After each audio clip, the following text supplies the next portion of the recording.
Good afternoon, and welcome to another edition of Consular Conversations Live. My name is Nikisha, and I'm your host for this episode. Today's topic is fraud prevention. Next month, we'll be discussing hurricane season and summer travel. So if you are interested in these topics, please join us on Wednesday, June 26th at 1 p.m. local time. Today, I am joined by my colleagues from the Fraud Prevention Unit, Sean, our Fraud Prevention Unit Chief, and Brandon, our Fraud Prevention Officer. Welcome to you both. Thank you. I also want to welcome our audience. Thank you for tuning in today. And please share this live stream with your followers on our streaming platforms. We are on Facebook, YouTube, X, formerly known as Twitter, and Instagram.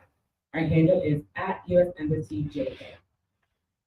As a reminder, we cannot discuss any specific questions related to your application for either a visa or a non-immigrant visa or visa application. You are entitled to your privacy about your specific situation. And also, we don't have access to your case information during this program. If you do need assistance, please visit our website, usembassy.gov.jm, and use our navigator tool to direct your inquiry to the appropriate unit. Before we begin our conversation, I want to first highlight that our colleagues at US Embassy Kingston are dedicated to facilitating legitimate travel to the United States for tourism, business, study, cultural exchange, and much more. As consular professionals, it is our duty to protect the visa and passport issuance processes. For this reason, we have an entire team dedicated to combating fraud. The Fraud Prevention Unit exists not only to detect and deter applicants from committing fraud, but also to assist in protecting Jamaican citizens from scams that steal private information and money and or seek to exploit people for personal gain. Now, I'd like to turn things over to today's guests. Once again, welcome Brandon and Sean. Can you tell us a little bit about yourselves and your fraud prevention work? Sure. So I come to Jamaica as the fraud prevention manager, having most recently served as the American Citizen Services Chief in San Salvador, El Salvador. It is the practice for consular managers to rotate these duties from tour to tour. It has been a fascinating experience here, not only getting to know Jamaica, but also the Jamaican workers that are part of my team. It is a fascinating culture, and every place is different, and it's been great to get to know people and place here. And good afternoon. My name is Brandon. I'm the Fraud Prevention Officer in Kingston. I recently joined Sean from the non-immigrant visa unit, and I arrived in Jamaica in September of last year. Previously, my work in the department has been domestic, and I've worked in various roles in fraud prevention in New York, Los Angeles, and most recently in Washington, D.C., prior to my first overseas tour here in Kingston. Thank you both. So before we jump into questions from the audience, I would like to ask you two. We know in Jamaica, one thing that many applicants use are visa preparers or visa agencies. And when they're filling out the applicant's application, applicants don't always review and may not know what information is there. So if there's information that is not true or correct, would the applicant be held liable for any information that turns out to be fraudulent? Right. Well, we can talk about travel agents a little bit here. I think it would be useful. For the most part, the process of applying for and getting an interview date for your visa is pretty simple. But we do know that, like in lots of other places, Jamaicans prefer, in some cases, to turn that matter over to a travel agent, someone who has more experience that does this kind of thing every day. We have a couple of sort of watchwords for that. First of all, make sure, if you can, that you are using a travel agent that has a physical presence, a storefront, if you will, in maybe one of the shopping centers. There are a lot of travel agents that are online only. These travel agents also tend to be the ones that will tell you they have a 100% approval rate for all of their clients. These are the ones that might ask for a bit more money than you would expect. It costs about 30,000 Jamaican dollars to pay your visa application fee for us at the embassy. How much more, in addition to that, you pay your travel agent for the service of filling out your papers should be less than 10,000. Obviously, the level of service, what your case might require, that number could go up or down. But if you're getting over 10,000, or especially if a travel agent is saying something along the lines of, we've got a link, we know how to get you through, you trust us and just turn in what we tell you, these are warning signs. The applicant and not the travel agent is responsible for filling out correct information, including whether or not you used a travel agent. These are all things that can become important if questions arise later. And so you want to protect yourself by making sure that everything you turn into the embassy has been reviewed by you and is completely true and accurate. Did you want to add something, Brandon? No, that's a perfect answer. Well, what happens if an applicant is found to have committed fraud? What are the consequences? So if you are found to have committed fraud on a U.S. visa application, you can be found permanently ineligible for any type of U.S. visa in the future, and it carries a lifelong ban.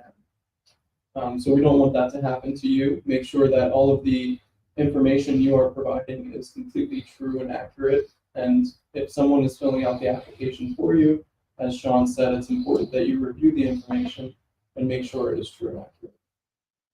Okay, and so can you go to jail for committing fraud? Yes, you can be prosecuted under Jamaican and U.S. law for committing visa fraud. Thank you. And we often get questions about, applicants who have previous arrests or past arrests. If an applicant is arrested, but the record was expunged, are they required to disclose this information on their application? Absolutely. For us, it is not necessarily how the case ended up in court, but rather what happened in real life. That is the most important thing to us. So there are people who, in order to avoid a more severe penalty, might plead guilty to an offense in order to be placed on probation. And then if they complete that probation, then the charges are dropped. Charges can be expunged. There can be notations like the case to answer. All of these things are important, of course, to the person going through the criminal process. But failure to disclose these things and then our discovery of it later in our systems, that is where we sometimes find a lot of our clients go astray. And we also discussed earlier that our job is to facilitate legitimate travel. There are many Jamaicans that travel to the U.S. to work, and there are some who are exploited or taken advantage of. How can applicants avoid being taken advantage of, avoid being exploited? I would say a good rule of thumb is always to do your due diligence and make sure you're obtaining the information for this job through an authorized and registered recruiter that is on the books with the Ministry of Labor and Social Security, or MLSS. You want to make sure that you are verifying what job you are told you are going to be having, where it will be, and how much you're going to be paid. All of these details should be in a contract that you are given prior to leaving Jamaica between you and the prospective employer. Yes. Anything else? Further along those lines, that oftentimes in the fraud prevention unit, our job is to detect people who are giving us documents that are true or telling us a story that's not true. In the arena of Jamaicans working in the United States, our role is slightly enhanced. We also work to protect the interests of Jamaicans, because Jamaican workers going to the U.S. are very important parts of both our countries' economies, and everyone works best when they know that they are being protected. We have a long-standing relationship with MLSS. They do have their registered recruiters, but I would just say, let the buyer beware. If a job offer is being sent to you through social media, and it indicates that for a certain amount of money, a letter of engagement will be given to you, and you don't even have to worry about this big company in the U.S. They're not even going to interview you. We're going to just give you this job with this letter. You go to the embassy, it'll be fine. No. The general rule of thumb is if a job offer sounds too good to be true, it's too good to be true. It's probably false. So please do be aware. In addition, there are some organizations in the United States that are engaging in fraud. They will act as if they are a visa sponsor for an exchange program, for example, and then you find out that you have spent money with them and given them your personal information. but that form that you need to go to the embassy never comes, and when you try to follow up, they have disappeared with your money. So this is why we say due diligence is so important. We want to make sure that you are protected and that you have a positive experience. Some people have negative experiences when they go to work in the U.S. Not too long ago, there was an Alaska fishery that decided that they were going to bring on some Jamaican applicants, and they told one story about what their lives would be like, and it was very, very different when the Jamaicans went up to Alaska. U.S. authorities intervened to make sure that those people were put into a more appropriate program, but this is one of those cases in which everyone is working together to try to protect you. Please make sure that you are also acting to protect yourself. Thank you. And fraud covers a wide range of things, a wide array of things. What does the embassy consider to be fraud? So any fact that you present either on an application or during an interview with a consular officer that is not true. They can range all the way from, did I go to a particular school and get a particular degree, to what am I making on my family farm, to do I have any relatives in the United States? Have I ever been arrested? Have I ever been in trouble with the law in the US? Have I had any problem with immigration authorities before? If we hear the truth about all of these things, the goal of the Fraud Prevention Unit is not to stop people from going to the United States. Our goal is to make sure that a proper decision is being made on the true facts. So if by the true facts you qualify for the visa, the Fraud Prevention Unit is very happy to see you go. One of our jobs is to facilitate valid travel. But what we want to watch out for are people that aren't telling us the truth, and when we find out about it, taking the necessary steps to make sure that travel does not happen. Thank you. Now, Brandon, earlier you mentioned that if a person is found to have committed fraud on their visa application, that they may incur a permanent ineligibility. Will that prevent them from applying for a visa in the future? The permanent ineligibility for misrepresentation is permanent, it's lifelong, and it applies to both immigrants and non-immigrant visas.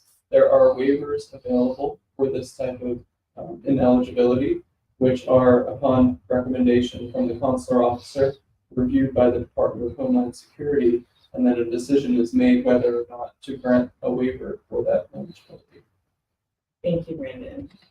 Now we're at the halfway point of our discussion, so we want to open the floor to the audience to send in your questions. We already have one from Rose on Instagram.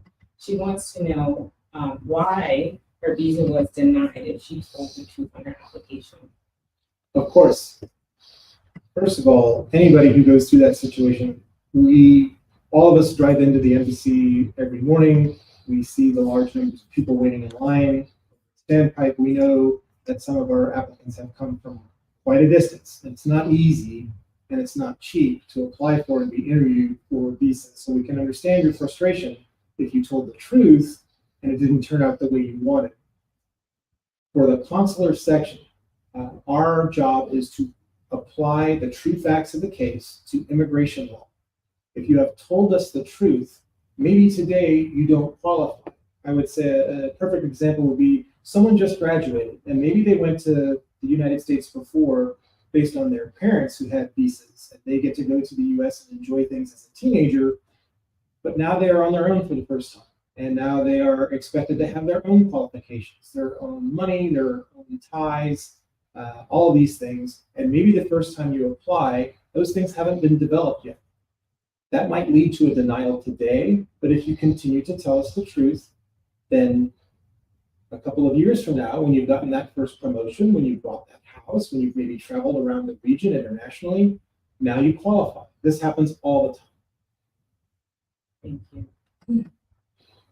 Sam on YouTube asked if he is unable to obtain an official document, like a transcript or birth certificate, at the time of his visa application, but instead presents a fake document with true information or factual information, would this be considered fraud? Yes, because even if the information on the document is true, it was not issued by the proper authorities. So in order for something to be genuine, it needs to be duly issued by the proper authority, whether that be the university that issued the transcript or the employer that issued the job letter. So that would be considered fraud for our purposes. Andrew has a question that we touched on, but if you all want to elaborate on this, he says that he told his travel agent to write in his arrest, but the interviewer told him that it's his fault he didn't put it in his application. How is he at fault? He wants to know how is he at fault. Right.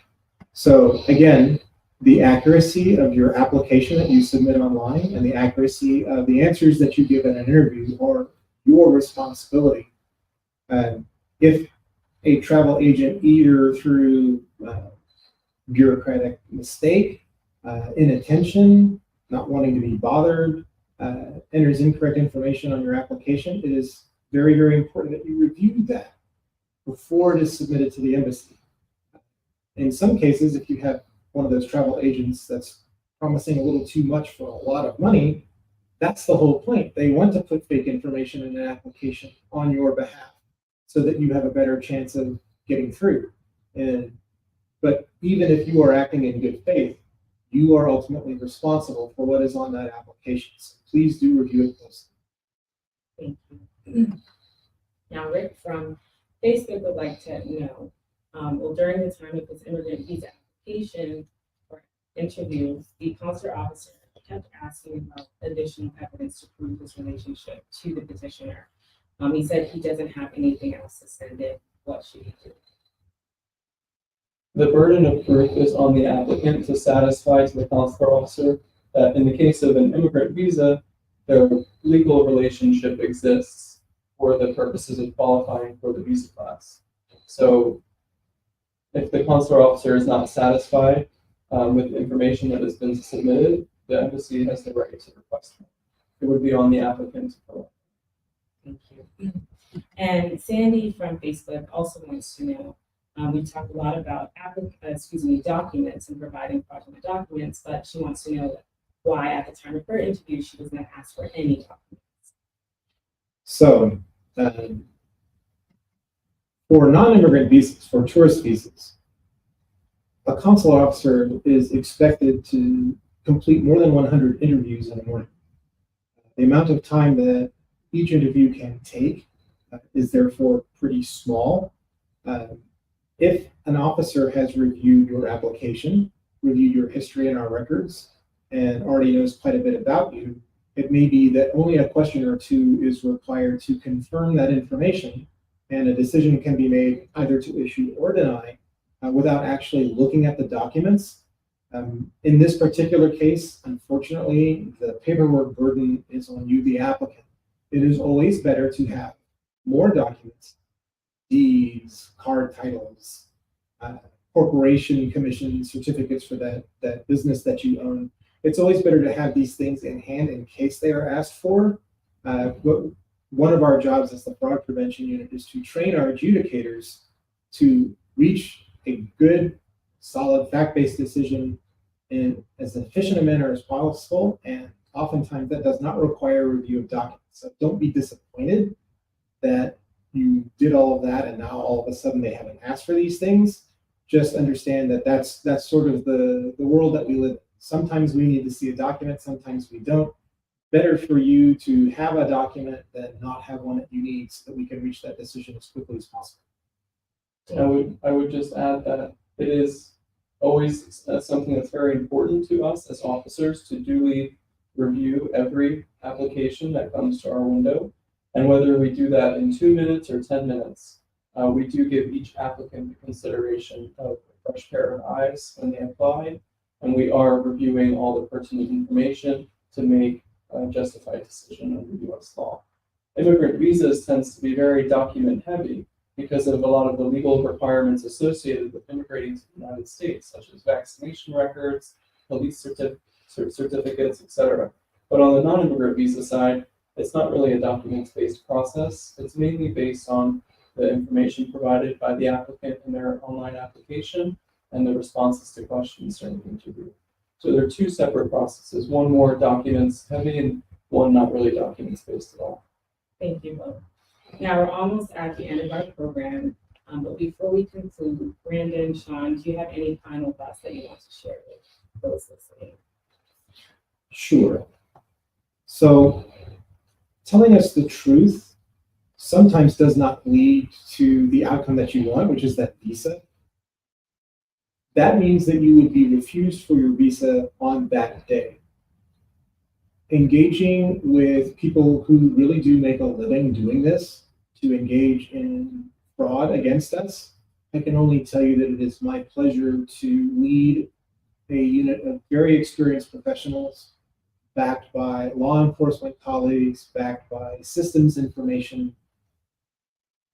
The chances of getting away with telling us something that's not true, or presenting us a fake document, are not as good as you might think. If you are spending lots of money to get some fake documents and get a fake story and bring it to us, we call that you were trying to go through the back door.